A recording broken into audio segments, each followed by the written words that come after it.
जर तुम्ही अब्रॉडमध्ये एज्युकेशन घ्यायचं स्वप्न बघताय, पण तुम्हाला डॉक्युमेंटविषयी काहीच माहिती नाहीये, तर हा व्हिडिओ खास तुमच्यासाठी.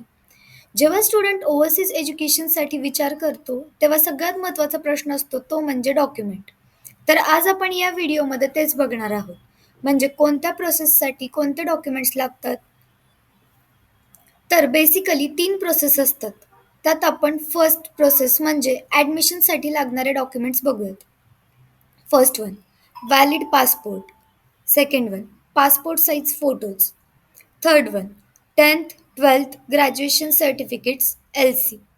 Fourth one, 10th, 12th graduation mark sheet. Fifth one, SOP म्हणजे statement of purpose.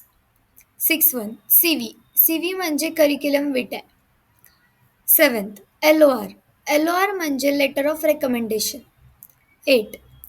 Language proficiency certificate. Language proficiency certificate म्हणजे ज्या कंट्रीमध्ये स्टुडंट चाललेला आहे त्याची बेसिक लँग्वेज ही येणं हे मॅन्डेटरी असतं.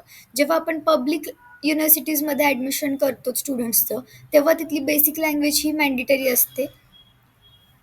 आणि इंग्लिश ही लँग्वेज तर सगळीकडेच इम्पॉर्टंट आहे. सो त्यामुळे IELTS आणि टॉफेल या एक्झाम्स क्वालिफाय असणं पण इम्पॉर्टंट आहे. Ninth one, certificate of compatibility. हे डॉक्युमेंट कंट्री वाईज असतं, सो हे काही मॅन्डेटरी नाही आहे.